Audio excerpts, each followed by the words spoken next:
تو ابرار بھائی آپ میں تکبیر کہوں گا، آپ رفع الیدین کیجئے اور پھر رکوع میں جائیے، اللہ اکبر۔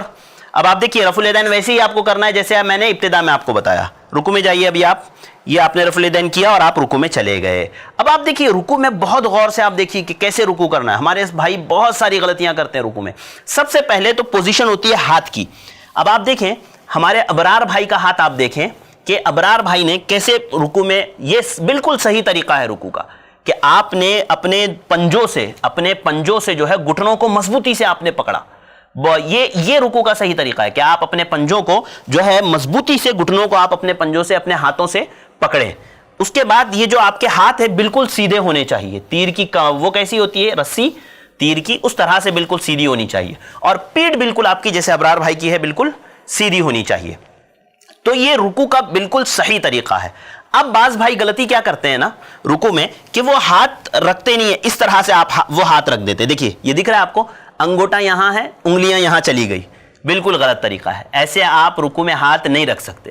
بعض بھائی غلطی یہ کرتے ہیں کہ کپڑا پکڑ لیتے ہیں رکوع میں۔ ابرار بھائی آپ پکڑ کر کے بتائیں۔ دیکھیے بعض بھائی اس طرح سے غلطی کرتے ہیں کہ رکوع میں گئے ہیں اور کپڑا پکڑے ہوئے ہیں، یہ بھی بالکل طریقہ غلط ہے آپ کا رکوع کا۔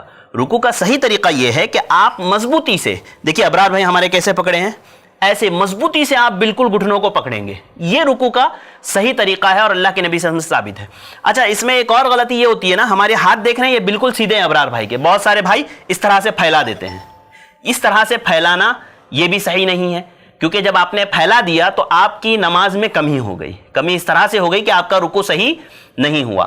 یا بہت سارے بھائی جو ہے ہمارے پیٹھ سر بہت زیادہ جھکا دیتے ہیں، جس کی وجہ سے پیٹھ سیدھی نہیں رہتی ہے، پیٹھ ٹیڑھی ہو جاتی ہے، تب بھی آپ کا رکوع صحیح نہیں ہوگا۔ بالکل آپ کا رکوع اس وقت صحیح ہوگا جب آپ گھٹنوں کو مضبوطی سے پکڑیں گے جیسے ابرار بھائی نے پکڑا ہے، آپ ہاتھوں کو بالکل سیدھا رکھیں گے جیسے ہمارے ابرار بھائی نے رکھا ہے، اور پیٹھ آپ کی سیدھی ہوگی جیسے ہمارے ابرار بھائی کی ہے۔ تو یہ رکوع کا صحیح طریقہ ہوا۔ اور اس میں جو ہونے والی غلطیاں ہیں، بعض بھائی بہت زیادہ جھک جاتے ہیں، یہ دیکھیے اس طرح سے بہت زیادہ جھک جاتے ہیں، بالکل غلط طریقہ ہے۔ اس طرح سے آپ کو بہت زیادہ بھی نہیں جھکنا ہے۔ ابرار بھائی کھڑے ہو جائیں۔ تو یہ ماشاءاللہ رکوع کا صحیح طریقہ ہوا جو ہم نے آپ کے سامنے رکھا کہ آپ گھٹنوں کو مضبوطی سے اپنے پنجوں کے ذریعے سے مضبوطی سے گھٹنوں کو پکڑو گے، آپ کے یہ ہاتھ بالکل سیدھے ہونے چاہیے اور آپ کی پیٹھ بالکل سیدھی ہونی چاہیے، سر آپ کا بہت زیادہ جھکا ہوا نہ ہو اور ہاتھ بہت زیادہ آپ کے پھیلے ہوئے نہ ہو، بالکل اسٹریٹ آپ کے ہاتھ ہو، ٹائٹ ہو۔ تو یہ صحیح طریقہ ہوا جو ہے رکوع کرنے کا۔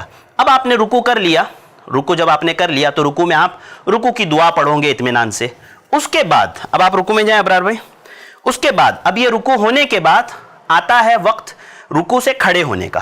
تو سمع اللہ لمن حمیدہ جب میں کہوں ابرار بھائی تو آپ کھڑے ہو جائیں، سمع اللہ لمن حمیدہ۔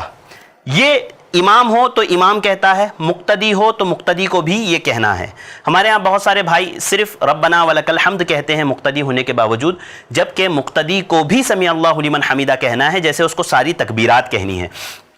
تو جب آپ امام کے پیچھے ہو یا خود امام ہو یا مقتدی ہو تو آپ جو ہے سمع اللہ لمن حمیدہ کہیں گے، اور پھر کیا کریں گے، وَإِذَا رَفَعَ رَأْسَهُ مِنَ الرُّكُوعِ رَفَعَ يَدَيْهِ۔ ابن عمر کی جو روایت ہم نے آپ کے سامنے پڑھی تھی، حضرت ابن عمر رضی اللہ تعالیٰ عنہما کی، کہ اللہ کے نبی صلی اللہ علیہ وسلم جب رکوع سے کھڑے ہوتے تو کیا کرتے، رفع الیدین کرتے۔ ابرار بھائی رفع الیدین کر کے بتائیے، رکوع سے آپ کھڑے ہوئے، سمع اللہ لمن حمیدہ، دیکھیے ابرار بھائی کھڑے ہوئے اور آپ نے رفع الیدین کیا، بالکل ویسے ہی رفع الیدین کیا جیسے ہم نے ابتدا میں سیکھا تھا، کندھوں تک یا کانوں تک ہاتھ اٹھائیں گے اور ہاتھ کی سمت بالکل قبلہ رخ ہو۔